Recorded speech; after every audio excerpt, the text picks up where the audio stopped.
বিসমিল্লাহির রহমানির রহিম। সম্মানিত সাংবাদিক বন্ধুগণ, আসসালামু আলাইকুম ওয়া রাহমাতুল্লাহি ওয়া বারাকাতুহু। বাংলাদেশের যে ঐতিহাসিক পরিবর্তন সূচিত হয়েছিল 5ই অগস্টে এবং বাংলাদেশের মানুষ নতুনভাবে যে স্বাধীনতা অর্জন করেছে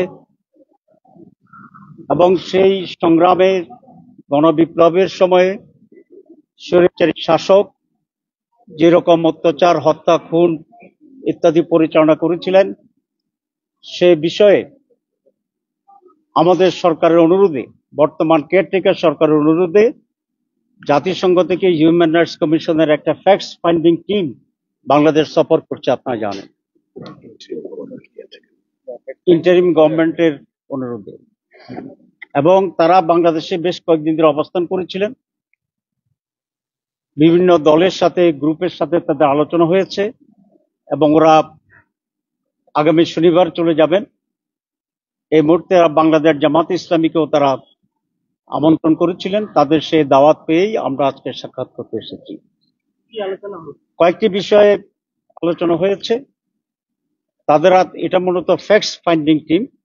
এরপরে আরেকটা টিম আসবে যারা বিভিন্ন ক্রাইমসের, হত্যাকাণ্ডের ইত্যাদি বিষয়ে কিভাবে বিচার হবে, সরকারকে সহযোগিতা করবেন, সেই টিম পরে আসবে। আমরা মূলত বিগত স্বৈরাচারী সরকারের এই দেশের উপরে, দেশের জনগণের উপরে যে নানাবিধ অত্যাচার করেছে, হত্যাকাণ্ড ঘটিয়েছে, সেগুলোর উপরেই তারা আমাদের কাছে জানতে চেয়েছিলেন। আমরা সে তথ্য দিচ্ছি।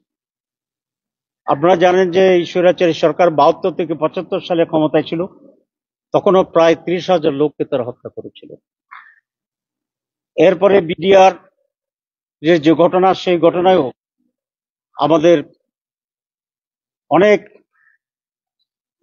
অত্যন্ত প্রমিজিং সেনা কর্মকর্তার যে হত্যাকাণ্ড ঘটেছে, সেই হত্যাকাণ্ডের সাথেও এই স্বৈরাচার জড়িত ছিল, আমরা সেটা উল্লেখ করেছি।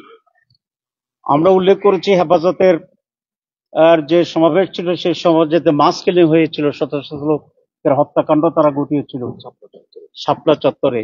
আমরা সেটার কথা তাদেরকে বলেছি।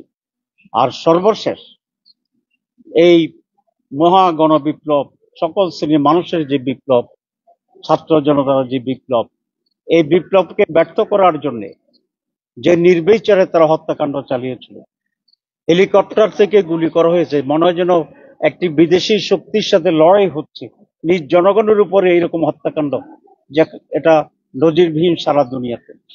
এবং সেখানে 1.5 বছরের শিশু থেকে শুরু করে বৃদ্ধ পর্যন্ত গুলিবিদ্ধ হয়ে হত্যার শিকার হয়েছে। এটাকে আমরা বলেছি এটা জেনোসাইড, গণহত্যা। এটাকে জেনোসাইড হিসেবে টেক আপ করে যেন সুষ্ঠু বিচার হয়, সেই ব্যবস্থা গ্রহণ করার জন্য এবং সেই বিচারটির জন্য একটা স্পেশাল ট্রাইব্যুনাল গঠন করে আজ ইন্টারন্যাশনাল ক্রিমিনাল কোর্ট, যেটা হবে আইসিসি, সেটার কতিপয় আইন সংশোধনের মাধ্যমে ক্রাইম এগেইনস্ট হিউম্যানিটি এই নামে একটি ট্রাইব্যুনাল করে তদন্ত এবং সঠিকভাবে যেন এটার বিচার অনুষ্ঠিত হতে পারে, সেভাবে বাংলাদেশ সরকারকে তারা যেন সহযোগিতা করে এবং সে বিষয়ে আমরা অনুরোধ করে আসছি। তারা দুঃখ প্রকাশ করেছে সমস্ত হত্যাকাণ্ডের জন্য এবং বলেছেন যে আমরা এটা বোঝার জন্য আসছি। আমরা বিভিন্ন গ্রুপের সাথে, পলিটিক্যাল পার্টিদের সাথে আমরা আলোচনা করছি। আমরা এই ফ্যাক্টস নিয়েই আমরা ফিরে যাব এবং এটার ভিত্তিতে মৌলিকভাবে বিচার কার্যে সহযোগিতা করার জন্য, প্রয়োজনীয় আইন সংশোধন করার জন্য যে এক্সপার্ট তারা আসবেন এবং তারা বাংলাদেশ সরকারকে সর্বতোভাবে সহযোগিতা করবেন। এই হচ্ছে আজকে মূল আলোচনার জিস্ট। আপনাদের সকলকে ধন্যবাদ। তারা কি বলেছে, আপনি যেটা বলেছেন বিচারটা কবে নাগাদ হতে পারে?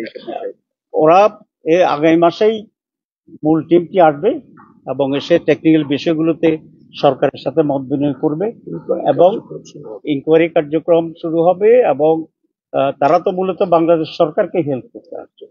তো তারা বলেছে, আমরা বলেছি অ্যাজ সুন অ্যাজ পসিবল। তবে আমরা একটা কথা জোর দিয়েছি, যেন বিচারটি সঠিক পন্থায় এবং সঠিকভাবে হয়, কোনো ভুয়া বা ফলস কোনো কিছু এখানে যেন না আসে। এবং প্রয়োজনে বর্তমানে যে আইন আছে সেই আইন সংশোধন করতে হবে এবং সেই জন্য যে এক্সপার্ট সে এক্সপার্টের এখন ওয়ার্ক করতেছে। সুতরাং অ্যাজ আর্লি অ্যাজ পসিবল এটা তারা শুরু করবে, আমাদের গভর্নমেন্ট শুরু করবে, তারা হেল্প করবে। সবাইকে ধন্যবাদ।